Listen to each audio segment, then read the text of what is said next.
보혈을 지나 하나님 품으로 보혈을 지나 아버지 품으로 보혈을 지나 하나님 품으로 한 걸음씩 나가네. 보혈을 지나 하나님 품으로 보혈을 지나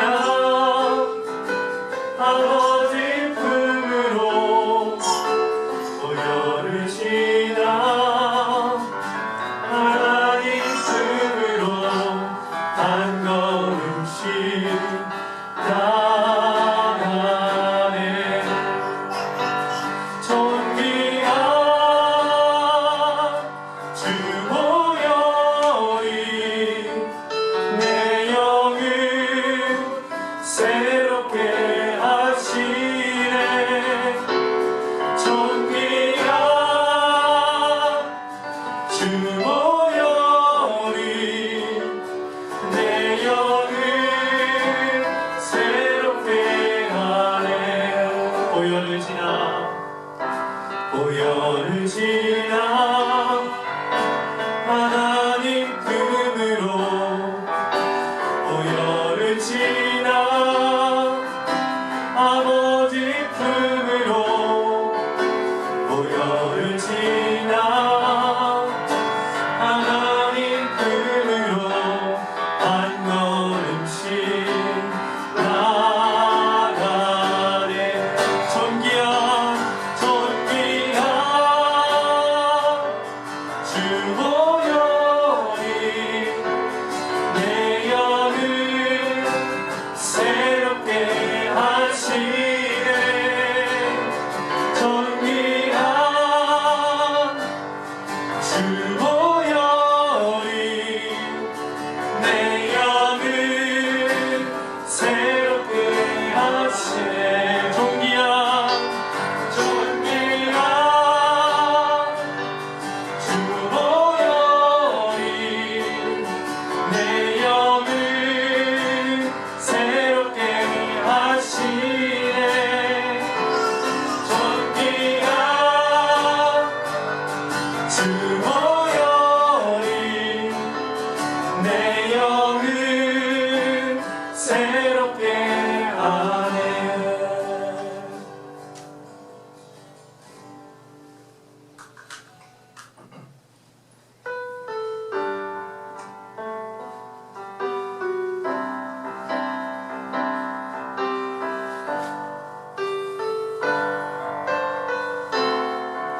주님의 보혈을 묵상하시면서 예수 십자가의 은혜와 함께 찬양하며 나가겠습니다.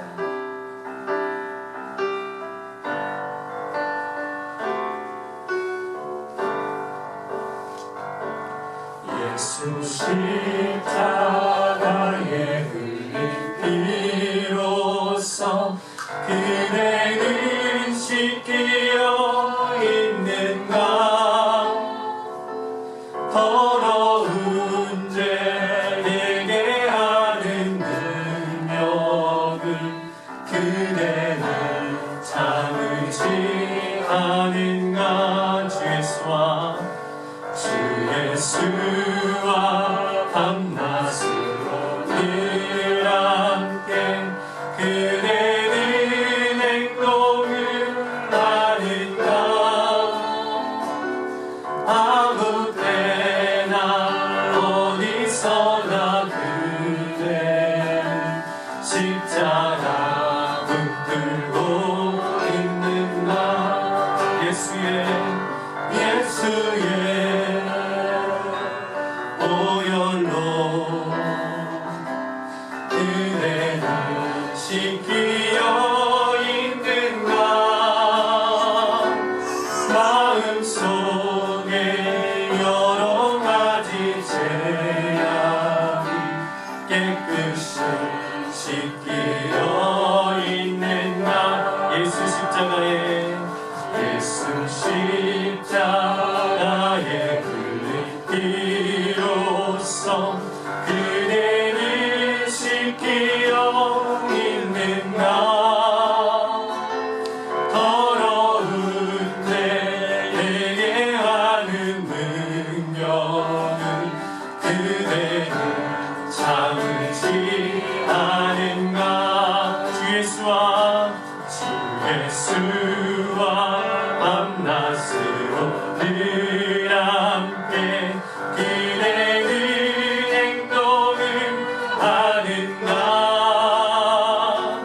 아무 때나 어디서나 그대는 십자가 붙들고 있는가. 예수의 보혈로 그대를 씻기어 있는가. 마음속에 여러 가지 죄악이 깨끗이 씻기어 있는 예수의 보혈로 그대를 씻기어 있는가. 마음속에 여러 가지 죄악이 깨끗이 씻기어 있는가.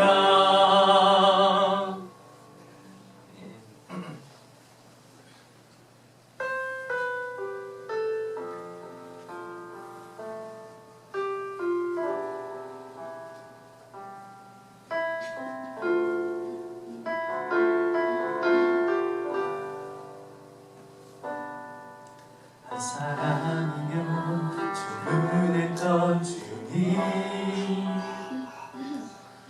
주 말씀에 순종하는 자, 한 걸음마다 하나님 말씀을 지하여 주님의 마음에 동참하는 자.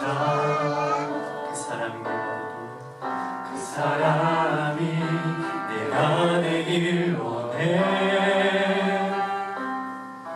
주 말씀에 순종하는 자, 한 걸음마다 하나님 말씀을 지하여 주님의 마음에 동참하는 자.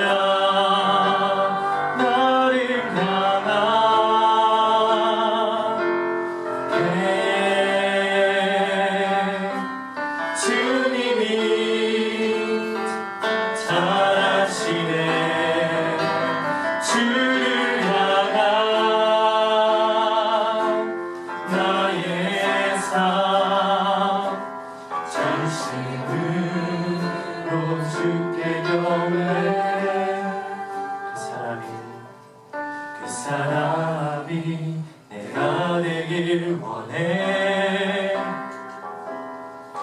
주 말씀에 순종하는 자, 한 걸음마다 하나님 말씀을 지하여 주님의 마음에 동참하는 자.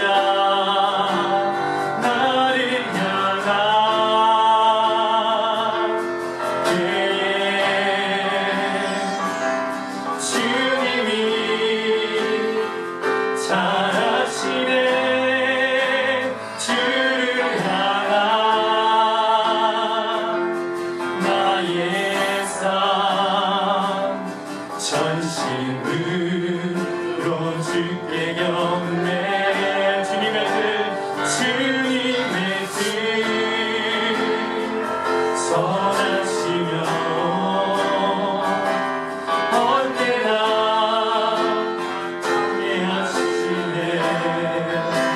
주를 향한 나의 맘 온 맘 다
주 말씀에 순종하는 자 한 걸음마다 하나님 말씀을 지하여 주님의 마음에 동참하는 자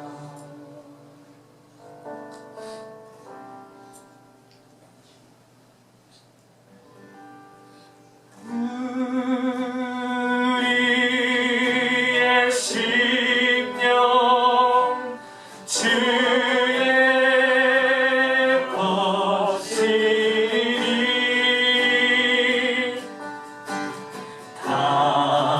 당신의 영상 만드소서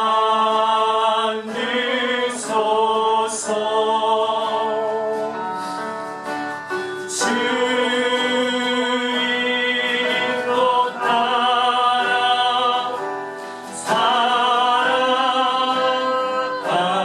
동안 사랑과 충성을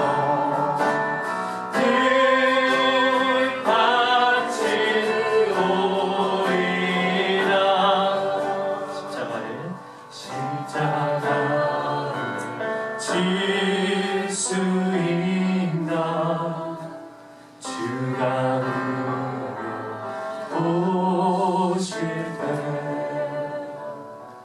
죽기까지 따르오리 저들에게 하였다 너는 기억하고 있나 너는 기억하고 있나 구원받은 강도를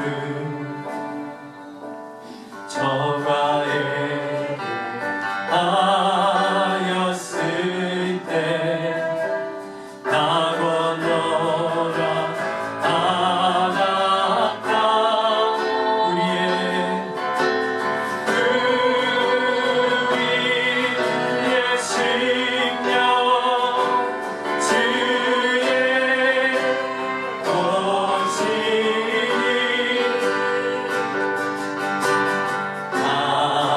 당신의 영상 만드소서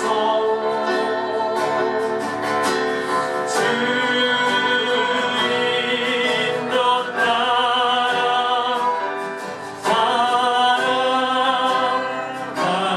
동안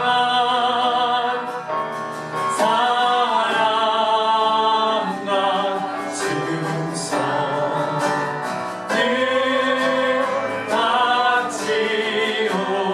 바치오리라 주께 내 맡기겠나 제우스 믿으며 걱정되시 어른들이 너를 불러 엎을 때 우리의 심령 우리의 심령 주의 것이니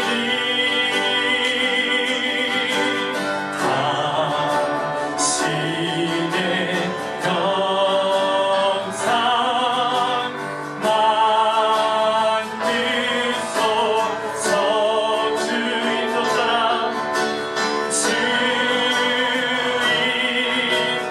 따라 살아갈 동안 사랑과 충성을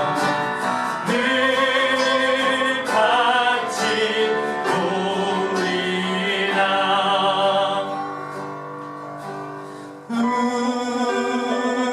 우리의 심령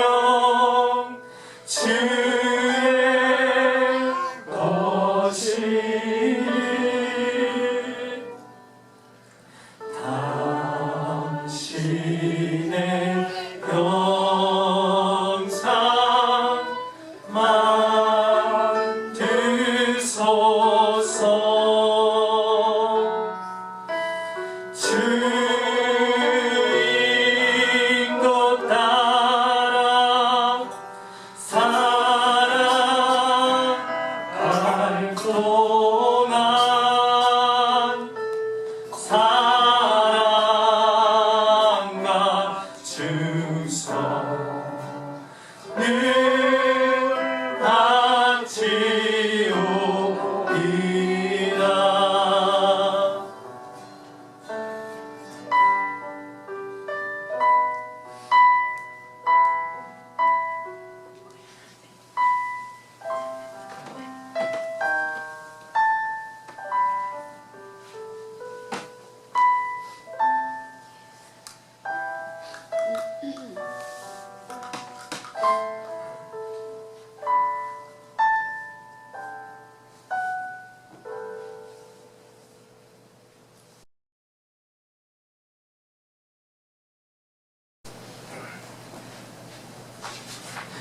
이 시간 다 함께 기도하겠습니다. 우리의 생사화복을 주관하시는 하나님 아버지 찬양합니다. 우리 귀한 주일날 나와 함께 모여 주님께 예배드리게 하는 이곳 가운데 인도하신 하나님 은혜에 감사드립니다. 이 세상의 많은 어려움과 질병과 어려운 환경과 상황 속에서 우리는 우리의 무기력과 우리의 능력이 없음을 고백드립니다. 다만 살아계신 하나님, 당신께 의존하며 하나님의 권능을 의지하며 나가오니 당신의 그 섭리와 이끄심의 그 선함을 믿고 의지하며 나가게 하여 주시옵소서. 우리 가운데 소망이 있기 원합니다.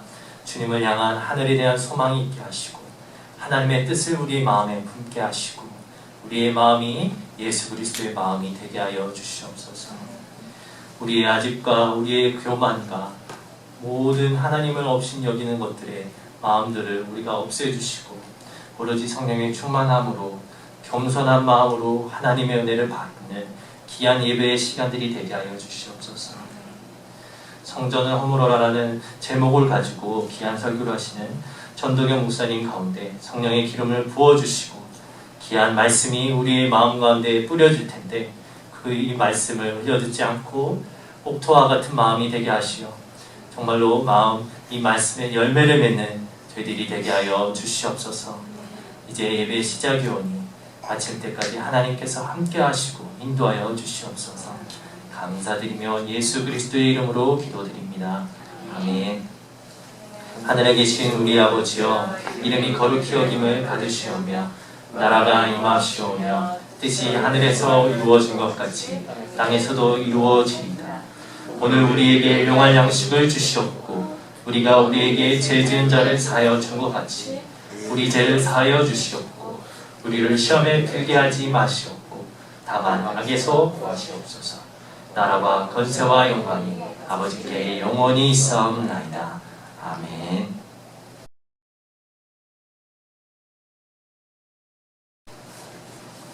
오늘 주님께서 주신 말씀은 요한복음서 2장 13절부터 22절까지입니다. 여러분들 다 찾으신 걸로 알고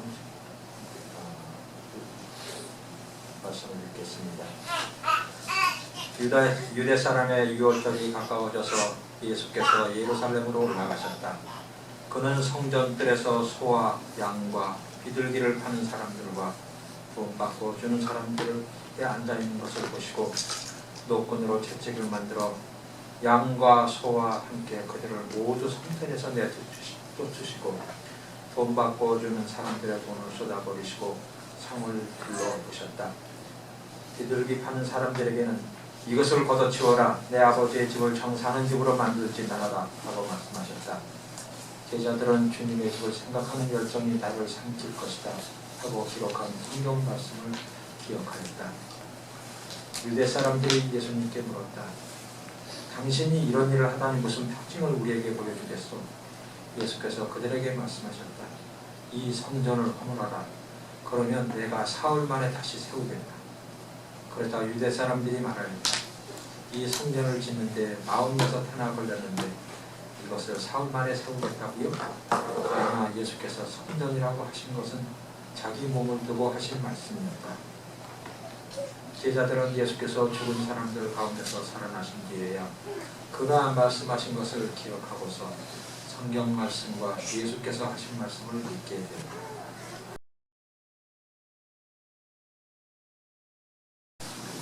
사순절 세 번째 주일을 맞이하였습니다. 자비로우신 주님의 은혜가 예배 자리로 나온 우리 모두에게 함께 하시기를 기원합니다. 한편으로는 함께하는 예배 자리에 나오지 못한 분들도 있을 터인데 몸의 연약함으로 또는 마음의 불편함으로 또는 하는 일과 학업의 과중함으로 인해서 함께하지 못하지만 그 모든 분들에게도 주님의 넘치는 위로와 은총이 함께하시길 기원합니다. 이제 사순절의 중간으로 접어들고 있습니다. 사순절의 한 3분의 1 정도가 이제 지나가고 있고요. 이제 중간을 향해서 가고 있는데 여러분들 사순절 시작하면서 가지셨던 어떤 결단이나 결정했던 일들, 그런 것들, 삶의 일들들 잘 지속하고 계신지 모르겠습니다. 처음에 사순절을 시작하면서 마음먹었던 것들이 지금쯤에 이제 차츰 시들해지거나 또 길을 잃어갈 수도 있겠지만 날마다 주님 안에서 주님의 말씀 안에서 살려고 그런 애쓰는 모습들을 통해서 우리의 일상이 그리스도의 삶을 따라갈 수 있게 될 것입니다. 신약 성경에서 마태, 마가, 누가 이 복음서 세 개를 우리는 공관 복음이라고 이야기합니다. 왜냐하면은 마가복음이 가장 처음 쓰여진 복음서이고 그 마가복음을 중심으로 해서 마태복음과 누가복음이 그 저자들이 조금씩 이제 인용을 해서 썼기 때문에 우리가 그것을 공관복음서라고 이야기하고요. 그래서 마태, 누가, 마가복음 이 세 개의 복음서는 이야기의 배열의 순서도 조금 비슷하고 그리고 그 이야기에 나오는 모든 주님의 그 비유라든가 주님이 어떤 일을 하셨다든가 이런 것들이 거의 비슷한 내용으로 기록이 되어 있습니다. 세 복음서의 내용이 매우 비슷하고 기록된 사건의 순서도 굉장히 계열이 시간적으로 비슷하게 되어가는데 반해서 요한복음의 구조는 굉장히 좀 많이 다릅니다. 요한복음은 예수 그리스도께서 행하신 7가지 이적 그리고 언젠가 제가 주일설교 시리즈로 나누었던 나는 무엇이다 그러니까 에고 에이미라고 하는 그 자기 자신을 나타내신 선포하신 그 예수님의 말씀을 선포를 중심으로 해서 전체적인 구조가 짜여져 있고 그리고 그 사이사이에 예수께서 하셨던 긴 설교들이 이제 들어가 있습니다. 특히 요한복음 14장부터 시작해서 시작되는 예수님의 그 6월절 최후의 만찬 자리에서 했던 그 설교는 굉장히 그 요한복음에서 굉장히 중요한 부분들을 차지하고 있습니다. 오늘 본문에서 읽은 내용, 이 예수님의 성전 정화 사건이라고 우리가 얘기하는 것은 대개 다른 공관복음서에서는 중간 이후에 나오는 그런 이야기입니다. 왜냐하면 오늘 본문에서도 이야기한 것처럼 6월절이 되었을 때라고 하는 그 이야기가 나오는데 예수님께서 공생의 기간에 6월절이 한 3번 정도 지나갔어요. 근데 예수님의 마지막 6월절, 그러니까 예수님 자신이 십자가에 달려 돌아가시는 그 6월절 어린 양의 그 때로 걸어가시는 바로 그 마지막 6월절이 이제 가까워 온다라고 하는 지금 바로 그 내용이 오늘 본문인 것입니다. 그래서 오늘 본문이 어떻게 보면 예수님의 생애에서 마지막 그 몇 주간을 이제 이야기하고 있는 그 부분에 속한 것입니다. 오늘 함께 나누고 있는 본문은 제가 성전 정화 사건이라고 한다고 했죠. 시간상으로는 이제 공생의 마지막 부분에 가서 예수께서 예루살렘으로 향하시는 여정에서 일어난 그런 일입니다. 예수께서 성전을 정화하셨다라고 하는 것은 성전을 깨끗하게 하셨다라는 그런 이야기죠. 그러나 본문에 읽으신 것처럼 성전을 깨끗하게 하는 성전 정화가 성전을 깨끗하게 빗자루다 깨끗하게 쓸고 기물들을 다 걸레로 깨끗하게 또 닦아내고 이렇게 해서 성전을 정화하셨다 이게 아니죠. 예수님께서 성전에 들어가시면서 예수님께서 목격하신 그 장면 그것은 성전 안에서 소와 양과 비둘기를 파는 사람들의 그 좌판대 노점들이었고 또 성전 안에서 성전세를 바치거나 성전 안에 있는 그 재물들을 사기 위해서 시중에서 유통되는 돈이 아닌 성전 안에서 유통할 수 있는 돈으로 그 환전해 주는 환전상들의 테이블 이런 것들을 예수님께서 보시게 된 것입니다. 그래서 그 예수님께서는 그들의 모든 그 상황을 완전히 둘러엎으시는 그런 상황이 된 거죠. 그러니까 정화라고 하는 그 단어만 가지고 봤을 때는 정화와는 반대로 어떻게 우리가 보면은 그 드라마에서 이렇게 시장에서 일하고 있는 그 장사하는 분들의 그 상들을 막 이렇게 뒤엎고 지나가는 패거리들이 있잖아요. 그런 것처럼 마치 예수님이 그렇게 굉장히 화가 나셔서 성전 안에 있는 모든 동물들을 노끈으로 만든 채찍으로 다 쫓아내시고 사람들을 몰아내시고 상을 둘러 엎으시고 하는 이런 일들을 우리가 보게 됩니다. 근데 그때 예수님께서는 그들을 향해서 이렇게 말씀하시죠. 이것을 걷어치워라. 내 아버지의 집을 장사하는 집으로 만들지 말아라. 우리가 이런 정화라고 하는 그런 이야기를 보면서 사람들이 이렇게 좀 기억 속에 정화 어서 많이 듣던 이야기인데 라는 생각을 할 수도 있어요. 저도 기억 속에 있는 것이 뭐 사회 정화 운동 이런 게 있었어요. 그게 80년대 군사 정권이 다시 또 들어서면서 잠시 12.6 사건으로 인해서 군사 유신 정권이 막을 내리는구나 라고 생각을 했는데 다시 80년대 들어서면서 군사 정권이 다시 12.12 쿠데타로 인해서 정권을 잡으면서 사회 정화 운동이라는 걸 했죠. 그래서 사회에 이제 이렇게 돌아다니면서 보면 사람들이 뭐 조직폭력배 같은 사람들도 많이 불량배들도 잡아가서 삼천교육대 같은 데로 보내기도 했어요. 근데 그 와중에 사람들이 보기에, 그러니까 그들이 보기에는 좀 정화되어야 될, 치워야 될 사람들도 자기 자신을 비호하지 못하는, 변호하지 못하는 그런 힘이 없는 사람들도 많이 잡아다가 그곳에 보냈던 그런 일들이 있습니다. 아마 미얀마 지금 쿠데타하고 있는 그 군부도 자신들에게 저항하는 사람들을 잡아내는 것을 사회 정화처럼 아마 생각할 수 있지 않을까라고 생각을 해봅니다. 정화라고 하는 것은 더러워진 것을 다시 깨끗하게 하는 그런 일입니다. 그러니까 원래는 깨끗했던 것인데 더러워졌고 그걸 다시 깨끗하게 한다라는 그런 이야기죠. 성전이라고 하는 것, 예루살렘 성전은 이스라엘 백성들에게는 하나님께서 거하시는 곳, 자신들의 여호와 하나님께서 거하시는 곳이었습니다. 그래서 성전 안에 지성소가 있고 그 지성소 안에 하나님의 그 보좌가 그곳에 있었죠.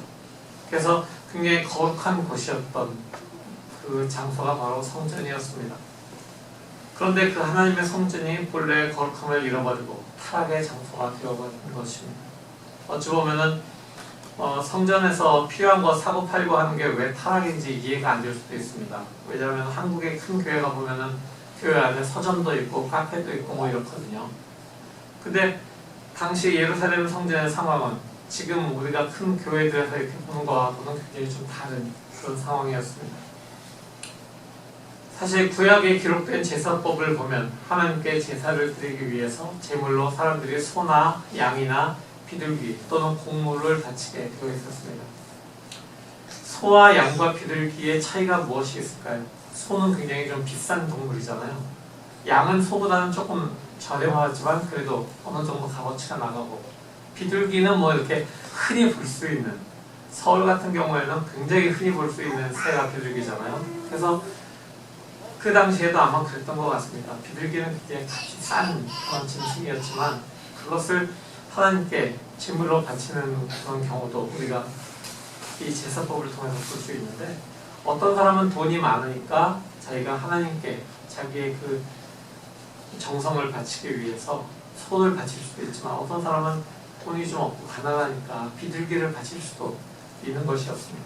그리고 곡물을 조금 그냥 곡식의 가루를 조금 하나님께 바치는 그런 경우도 있었습니다. 결국 자신의 형편에 따라서 넉넉하면 소를 드리고 좀 부족하면 비둘기를 드리는 이런 것이 구약의 제사법이었습니다. 그런데 그 제사를 드리기 위해서 사람들이 처음에는 다 그 제물을 자기 손으로 자기 집에 있는 것들 중에서 또는 동네에서 사가지고 성전으로 가서 그 제사를 드리게 되어 있었는데, 먼 거리를 오게 되면은 소를 끌고 뭐 지금으로서는 뭐 차에다 이렇게 싣고 갈 수도 있지만 그 당시엔 그런 게 없으니까 소를 끌고 걸어서 그렇게 먼 길을 가야 했습니다.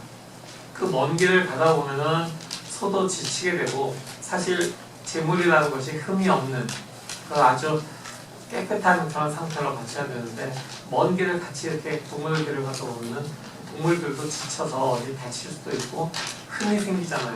그러면 다시 집에 갔다 올 수는 없으니까 성전에 사람들이 먼 길에 오면서 동물을 끌고 오는 그런 수고를 덜어주기 위해서 그 사람들을 위해서 그 사람들이 바로 흠없이 마련된 제물을 사서 하나님께 드릴 수 있도록 성전에서 제물들을 팔기 시작했던 겁니다. 그러니까 그 처음에는 굉장히 사람들을 배려하기 위한 좋은 의도로 시작이 되었는데 그것이 점차 시간이 가면서 성전에서 소나 양이나 비둘기를 파는 사람들이 점점 이익을 많이씩 취하기 시작합니다. 근데 그 이익을 취하는 것이 그냥 그 사람들만 배부른 것이 아니라 사실은 그 사람들 뒤에 또 누가 있었던 거죠. 종교 지도자들, 제사장들이 그 뒤에서 장사꾼들로부터 또 그 이익을 나눠 받는 그런 일들을 저질렀던 것입니다. 그러면서 제사장과 장사꾼이 결탁한 그 모든 이익들 때문에 점점점 성전 안에서의 재물들은 비싼 값에 팔리게 되었고요. 성전 안에서 그 재물을 살려면은 필요했던 그 성전에서 유통되는 그 성전의 동전들, 바로 그것도 환전을 하면서 사람들이 많은 그 환전 수수료를 띄기 시작을 합니다. 그래서 그 수수료 역시 제사장들에게 들어가는 거죠. 그러니까 제사를 돕기 위한, 제사를 드리기 위해서 나오는 사람들을 돕기 위해서 시작한 일이었지만 그것이 변질되면서 점점 타락의 길을 걷게 되었던 것입니다. 그래서 거룩의 본질과는 거리가 먼 그런 성전의 제사가 되고 말았던 것입니다. 하나님께서는 당신의 백성들이 처한 그 상황을 다 고려해서 소나 양이나 비둘기를 드릴 제사에 사용할 수 있도록 그렇게 정해놓으셨던 그 제사법인데 그것이 사람들에 의해서 타락이 되고 변질이 되고 한 것입니다. 바로 그것을 보신 주님께서는 몹시 분노하셨던 것입니다. 그렇기 때문에 노끈으로 채찍을 만들어서 재물을 판매하는 사람들의 그 동물들을 다 쫓아내시고 또 돈 바꿔주는 사람들의 상을 뒤엎으신 것이죠. 그러면서도 예수님께서는 그 순간에 성전에서 지켜야 될 본질이 무엇인지를 사람들에게 이야기하기를 잊지 않으셨습니다. 그 내용이 바로 내 아버지의 집을 장사하는 집으로 만들지 말아라 라서 하는 바로 그 말씀이죠. 한 가지 흥미로운 것은 소나 양 파는 사람들이 가져온 동물들을 막 이렇게 채찍으로 쫓아내시고 몰아내셨어요. 근데 비둘기 파는 사람들한테 가서는 뭐 비둘기 이렇게 장 열어서 확 날려보내는 게 아니라 그냥 이것을 걷어치워라. 내 아버지의 집을 장사하는 집으로 만들지 말라. 이렇게 그냥 말씀만 하셨다는 거죠. 그러니까 소나 양을 파는 사람들은 아무래도 조금 더 큰 자본을 가진 장사꾼이었을 거고 비둘기 파는 사람들은 그냥 조그맣게 구석에서 하는 그런 좌판이 아니었을까 생각을 해봐요. 그러니까 그 사람들에게는 그냥 좀 더 덜 가진 사람들이니까 그 와중에도 그들에게는 좀 더 주님의 배려가 있지 않은 걸까 이렇게 상상을 해봅니다. 성전 정화 사건은 성전의 본질이 타락한 것에 대한 주님의 분노를 볼 수 있는 사건입니다. 그러니까 가장 거룩함을 지켜야 될 성전의 타락, 아버지를 예배하고 만민의 기도하는 집이 되어야 될 성전이 이익을 탐하는 사람들에 의해서 본질을 잃은 것에 대해서 주님께서는 분노하셔서 성전 정화를 하신 것이죠. 또 하나의 이유는 순례객들의 편의를 위한 것으로 위장해서 자신의 이익을 구조화하고 일상화되는 종교 지도자들을 향한 예수님의 분노와 꾸짖음이 성전 정화 사건의 목적이었던 것입니다. 그래서인지 이 사건 이후에 종교 지도자들은 자신의 이익권이나 자신의 그 기득권이나 이익을 밝혀버리고 그것을 무너뜨리고 대항하신 그 주님을 어떻게든지 잡아서 죽이기 위해서 그들의 계책을 세우기 시작합니다.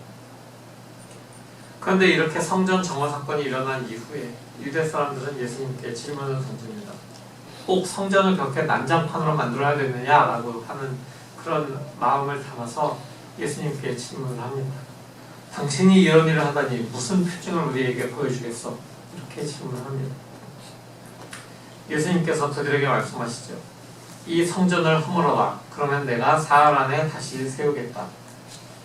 유대 사람들이 당황해서 이야기합니다. 이 성전 짓는데 46회나 걸렸는데 46년 걸렸는데 이걸 당신이 사흘 만에 다시 세우겠다니 이게 무슨 말인가? 본관복음서들도 이 사건을 똑같이 기록하고 있다고 말씀을 드렸습니다. 근데 마가복음에서는 성전 정화 사건 이후에 대제사장들과 서기관들과 장로들이 무슨 권위로 이런 일을 하느냐라고, 예수님의 권위가 어디에서 온 것이냐, 근거를 대라, 이렇게 이야기를 하죠.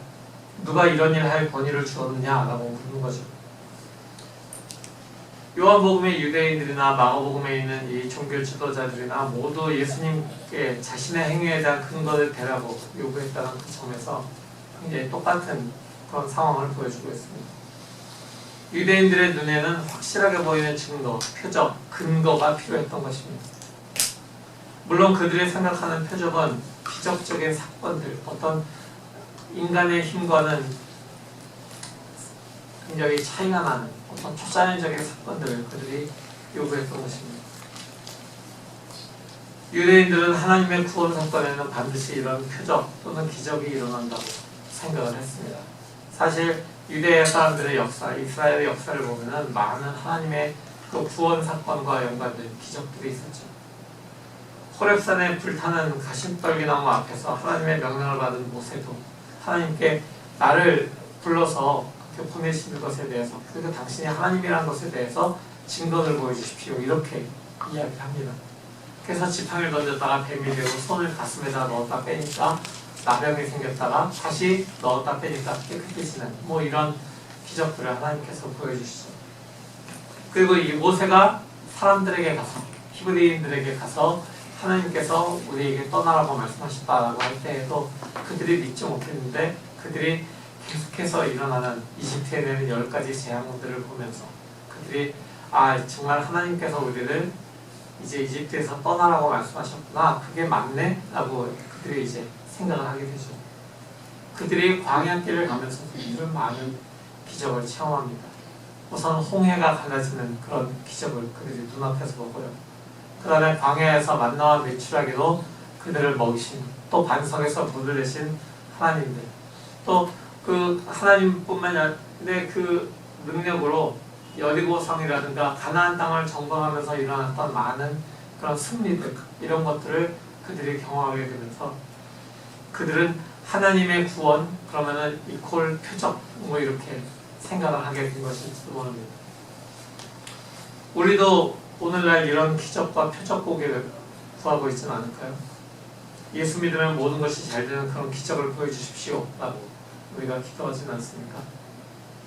예수를 믿으면은 나와 주변 사람들이 구원을 얻고 우리가 영생을 얻고 정말 내 안에서 살아계신 예수님께서 역사하셔서, 예수님의 영이 역사하셔서 우리가 사는 사회가 하나님의 나라가 될 수 있도록, 전부 우리가 모두 사랑하는 그런 사람으로 살 수 있도록 그렇게 해주십시오 라고 하는 기도가 아니라 그냥 기적과 같은 일, 정말 주님, 정말 이번 기말고사에는 제가 모두 A를 받게 해주십시오, 뭐 이런 그런 기도를 한다거나, 뭐 아니면은 뭐 우리 아들이 꼭 대학에 가게 해주십시오, 꼭 좋은 직장에 취직하게 해주십시오, 이렇게 기도를 한다거나, 뭐 이런 우리의 삶은 아닌가. 그러나 요한복음은 예수님의 말씀에서 성전에 뜻하는 바가 분명히 자기 몸을 두고 하신 말씀이었다, 이렇게 기억을 하고 있습니다. 예수님께서는 표징을 나타내심으로써 성전 정화의 근거를 부여하는 유대인들에게 성전을 허물어라, 이 성전을 허물어라 라고 말씀하셨습니다. 예수님께서는 오늘 본문을 21세기에 사는 우리들에게도 오늘 본문을 통해서 이 성전을 허물어라 라고 말씀하시는 것 같습니다. 저는 이 말씀이 물론 그 성전이 예수님께서 자신의 몸을 두고 하신 말씀이지만 무엇인가 진정한 구원의 길을 막는 우리 안에, 21세기를 사는 우리 안에 존재하고 있는 그런 성전들이 있지 않은가. 우리가 정말 예수 그리스도를 믿어야 할 그 구원의 그 방법에서 그 길로 가야 되는 그런 삶에서 우리를 막아내는, 우리를 다른 길로 들어서게 만드는 성전을 우리 안에 갖고 있지 않은가, 이렇게 한번 생각을 해보았습니다. 유대인들에게 허물라고 하셨던 그 성전은 유대인들에게는 하나님을 예배하는 장소이면서 삶의 중심이었습니다. 성전 중심으로 살아가는 유대인들에게 성전에서 일어나는 모든 일들은 자신들의 삶을, 자신들의 믿음을 지키기 위한 그런 것이었습니다. 그러나 당시 유대인들의 성전을 중심으로 살아가던 삶은 예수 그리스도의 그 구원과는 굉장히 길이 먼 그런 삶이었습니다. 그들은 모세가 전해주었던 그 하나님 사랑과 이웃 사랑에 근거했던 그 율법을 자신들만의 많은 그런 규례들을 더함을 통해서 자신들에게 이익이 되는, 결국은 아무도 그 율법을 통해서 구원을 받지 못할 율법을 만들어 놓고 그걸 통해서 오히려 종교적인 그런 지도력을 가지고 이익을 취하는 그런 삶을 살아가고 있었던 것이 유대인들, 또 특히 그들의 종교적인 지도자들의 삶이었습니다. 그렇기 때문에 그냥 성전에 가서 죄를 지었지만 제물만 바치면 다 사해지는 것으로 생각했던 그런 삶을 유대인들은 살고 있었던 것입니다. 그렇기 때문에 그들에게는 정말 하나님의 구원이, 하나님의 능력이 나타나려면 무언가 초자연적인 그런 기적이 그들의 눈앞에 보이기를 원했던 것입니다. 성도 여러분, 21세기를 살아가는 우리 그리스도인들의 삶에서 우리가 허물어야 할 우리 마음의 성전은 무엇이 있을까요? 우리가 구하는 표적은 무엇입니까? 이를 믿으면 만사가 잘 되고 형통한다. 만사 형통할 것이다. 라는 주 예수를 믿으라. 그리하면 내 집이 잘 되고 내가 장수할 것이다. 이런 표어들을 교회 그 본당 앞쪽에다 걸어놓고 또는 모든 전도지에다 그렇게 적어놓고 사람들에게 예수 믿고 복 받으세요라고 이야기하는 그런 삶을 우리는 살고 있지 않습니까? 그런 성전을 우리는 짓고 있지 않습니까? 교회를 크고 넓게 건축하고 많은 프로그램을 하면 사람들이 많이 모이고 바로 그것이 부흥이다라고 우리는 이야기하고 있지 않습니까? 그런 신앙을 우리가 가지고 있다면, 그런 성전을 우리가 따로 짓고 있다면 우리는 아직도 구원의 참된 표징, 십자가와 부활을 제대로 보고 있지 못한 것입니다. 이제 우리는 우리 안에서 부와 성공만을 주는 어떤 번영의 신앙, 예수 믿으니 모든 것이 잘 될 거야 라고 긍정적으로 생각해, 주님께서 긍정적으로 생각하라고 우리에게 이렇게 말씀들을 주셨잖아 라고 이야기하는 그런 긍정의 신학들, 나만 잘 믿고 잘 살면 된다 라고 하는, 이웃은 돌아보지 않고 내 신앙을 돌보기에만 힘쓰는 그런 이기적인 신앙, 그런 성전들을 우리는 허물어야 되는 것입니다. 그리고 예수 그리스도의 십자가와 부활을 통해서 구원받았음을 믿고 그 표징에만, 십자가와 부활에만 집중한 삶을 우리가 살아나가야 되는 것입니다. 예수 그리스도의 십자가와 부활만이 참 생명의 삶, 참 구원의 삶을 허락하는 유일한 길인 것입니다. 예수 그리스도께서 아무런 죄도 없이 오로지 사람들을 사랑하셔서 하나님께서 만드신 피조세계를 사랑하셔서 이 땅에 인간의 몸으로 오셨습니다. 그리고 우리 모두의 죄를 대속하시기 위해서 하나님께 우리 모든 인간들을 이끌고 화해시키시기 위해서 주님께서는 십자가에서 돌아가셨습니다. 아무 흠도 죄도 없는 그런 예수께서 십자가에 달려 돌아가심으로 우리가 그 사실을 믿고 예수께서 내 죄를 위해서 돌아가셨다는 사실을 믿고 고백함을 통해서 우리는 구원의 길을 시작하게 되는 것입니다. 그러나 그 구원의 길은 십자가에서 끝나는 것이 아니었죠. 십자가는 죽음과 고통과 수치의 그런 십자가일 수도 있습니다. 그렇지만 그 십자가 이후에 우리는 부활을 경험하게 됩니다. 예수 그리스도께서 사흘 만에 부활하심을 통해서 우리가 그 부활을 위해서 걸어가셨던 그 십자가의 의미를 믿고 주님께서 나의 주님이 되셨다는 것을 그 믿음을 통해서 우리는 예수 그리스도의 부활에 동참하는 그런 사람들이 되는 것입니다. 십자가의 죽은 것에서 끝나는 것이 아니라 십자가에서 돌아가셨지만 그렇지만 부활하셔서 영생의 길로 우리를 인도하시는구나. 바로 그 부활에 참여한 사람들로 우리를 만들어주시는 바로 그 십자가 부활의 그 표징을, 그것을 우리는 믿고 살아가야 되는 것입니다. 바로 그것만을 믿고 살아가는 그런 그리스도인들이 되어야지만 올바른 신앙인으로 살아갈 수 있는 것입니다.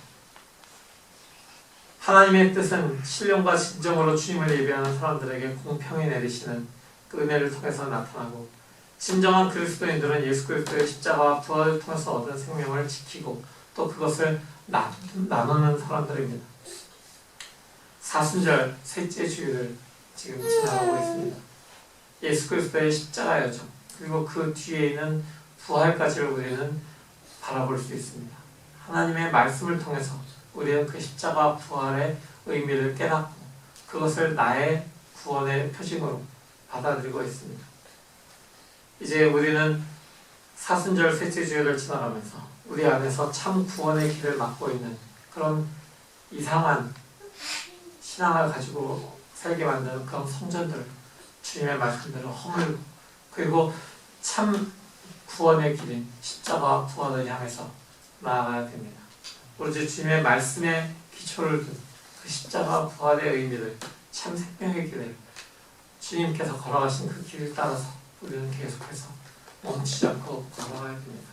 그렇게 해서 우리가 그 길의 끝에서 부활하신 예수 그리스도를 만나 죽음을 이기시고 부활하신 그 예수 그리스도를 만나게 되었을 때 그때 우리가 새 생명 안에서 주님과 함께 살아가는 그런 참된 그리스도인, 영생을 품은 그런 그리스도인으로 살아가게 될 것입니다. 바로 그렇게 십자가의 길을 우리를 위해서 걸어가시고 또 부활하신 예수 그리스도의 은혜가 우리 모두에게 함께 하시기를 축원합니다.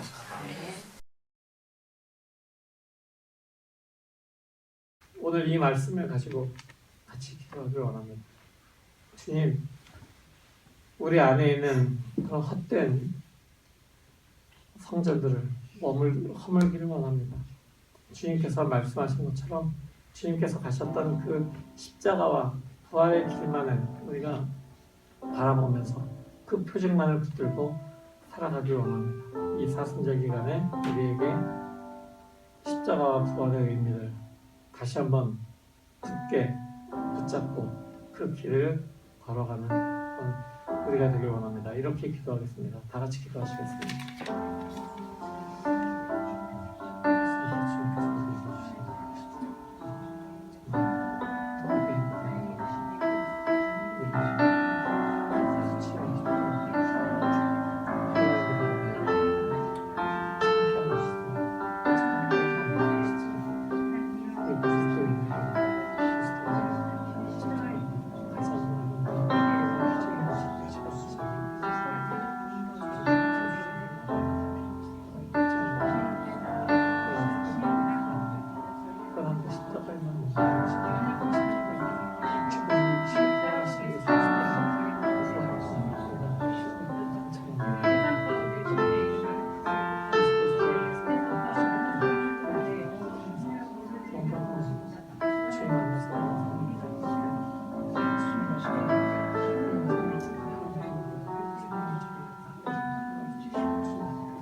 유대인들에게는 수치스러운 것이고 헬라인들에게는 미련한 그 십자가를 지신 그 주님께서 바로 나의 죄를 위해서 그 십자가를 지셨음을 이 시간 다시 한번 고백하고 주님께 감사드립니다. 나의 죄를, 우리의 죄를 위해서 그 십자가를 지신 주님의 그 마음을 우리가 주님의 말씀을 통해서 깨달았으니 이제 그 주님의 마음에 합한 삶을 살아갈 수 있기를 원합니다. 주님, 우리가 그냥 그 십자가의 죽음에만 또한 머물지 않고 그 부활에 참여하는, 부활의 영광에 참여하는 삶을 살게 하심에 대해서 또한 감사드립니다.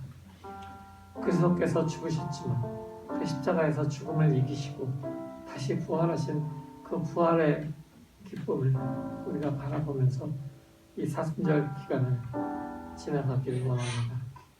주님, 주님의 말씀 가운데서 우리가 살아가는 이 사순절 기간을 통해서 또한 우리의 온 삶을 통해서 주님께서 지셨던 그 십자가를 기억하고 부활을 기억하고 그 십자가의 부활의 표징에 동참하는 우리 모두가 될 수 있도록 도와주시옵소서. 우리 각자에게 주어진 십자가를 메고 주님께서 가신 그 길을 쫓아가게 하시고 또한 주님께서 부활의 그 아침에 우리에게 느끼게 하셨던 바로 그 부활의 기쁨을, 그 부활의 영광을 우리도 참여하는 그런 주님의 사람들 될 수 있도록 주님 인도하여 주시옵소서. 지금도 세계 방방곡곡에서 주님의 십자가를 들고 나간 많은 선교사들과 또한 주님의 복음을 위해서 핍박받는 그런 많은 사람들, 그들에게도 주님의 부활을 바라보면서 영광을 기억하면서 바로 그 부활에 참여하는 날까지 힘써 복음 전하는 그런 모든 주님의 사람들 될 수 있도록 주님 함께 역사하여 주시옵소서. 예수 그리스도의 이름으로 간절히 기도합니다. 아멘.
주님 우리에게 십자가로 또 부활로 구원의 길, 영생의 길을 보여주셨습니다. 해서 감사드립니다.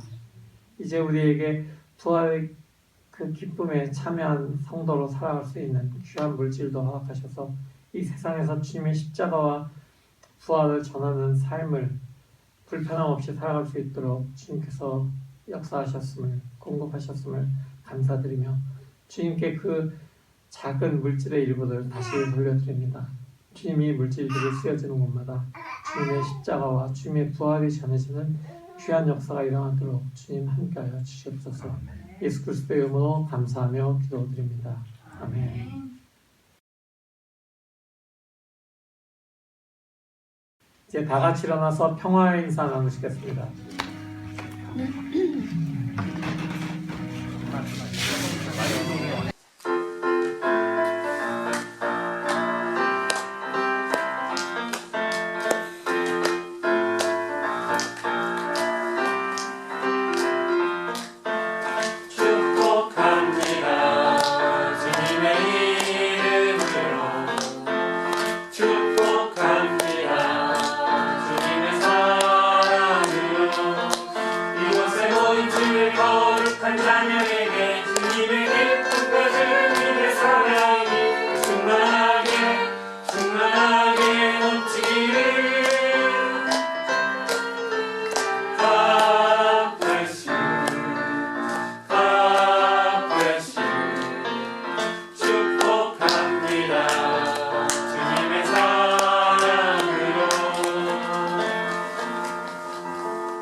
오늘 제자공동체에서 함께 주일 예배 드린 여러분을 사랑하고 축복합니다. 다음 주일 예배는 대표기도는 이종수 형제, 환경공동 이성욱 집사님이 섬겨 주시겠습니다. 다음 주일부터, 그러니까 다음 3월 14일부터 이때부터 데일라이트 세이빙 타임이 시작해집니다. 정말 이 데일라이트 세이빙 봄이 되면 정말 고난이에요. 1시간 더 일찍 일어나서 살아야 되니까 되게 힘들죠. 가을에는 그냥 초겨울에는 1시간 더 잘 수 있어 이건데 1시간을 더 일찍 일어나려고 생각하니까 좀 깝깝해지더라고요. 저도 집에서 늦잠을 자는 그런 상황으로 이렇게 살고 있다가 그러다가 5시 좀 전에 4시 45분에 저 일어나서 씻고 나가야 되는데 이제는 그거 한 2주일 해서 적응이 조금 되고 있는데 다시 또 1시간 땡기잖아요. 정말 힘들 것 같아요. 그래서 이번 주부터 이제 미리미리 좀 땡겨서 그렇게 살아보려고 합니다. 여러분들도 좀 1시간 미리 약간 조금만 더 일찍 일어나서 이렇게 깨는 연습만 조금 더 하셔도 알람에 깨는 연습만 좀 하셔도 좀 더 편해지실 거예요. 그래서 그렇게 하시길 바라고요.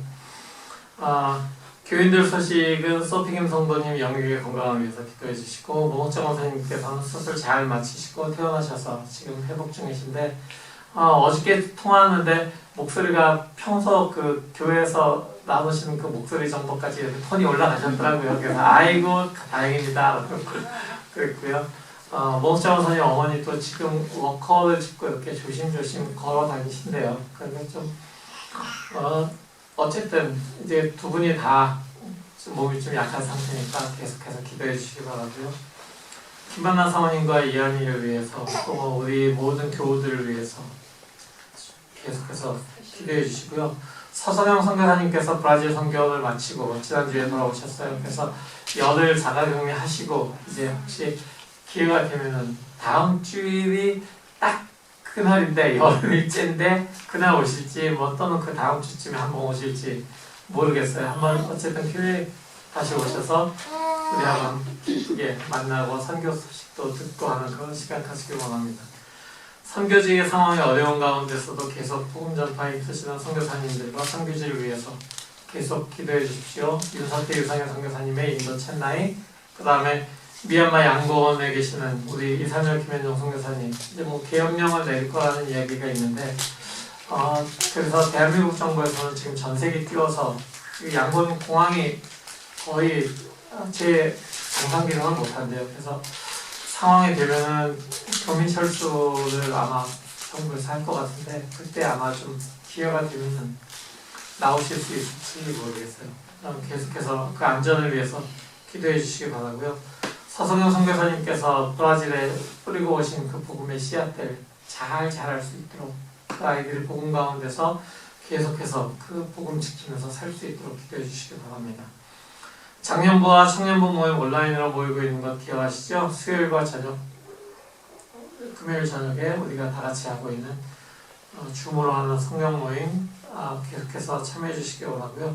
사순절을 위해서 우리가 사순절 묵상지 PDF로 나눠드리고 매일마다 이렇게 아침에 또는 점심때쯤에 올려드리고 있습니다. 생각이 날 때 올려드리는데 뭐 여러분들 중에서 내가 오늘 한번 올려봐야지 라고 생각되시면 그거 이렇게 화면 캡처해가지고 올리는데 5초도 안 걸리더라고요.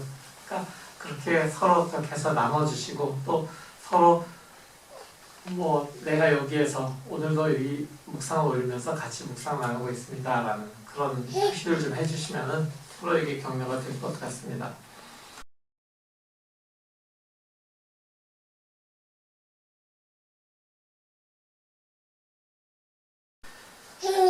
다 일어나셔서 이제 파생 말씀 나누고 또 예배 마치겠습니다. 성도 여러분, 복음의 말씀 들었으니 세상으로 나아가십시오. 예수 그리스도의 십자가와 부활만이 참 구원에 이르게 하는 복음임을 잊지 말고 살아가십시오. 말씀을 통해 날마다 그 십자가와 부활을 바라보며 살아가십시오. 아멘. 주 예수 그리스도의 십자가로 내려오다가 구원받았고 그리스도의 부활로 새 생명 얻었으니 세상에서 그 복음 붙잡고 살아가겠습니다. 십자가와 부활의 능력을 전하며 살아가겠습니다. 주님 우리를 도와주십시오. 아멘.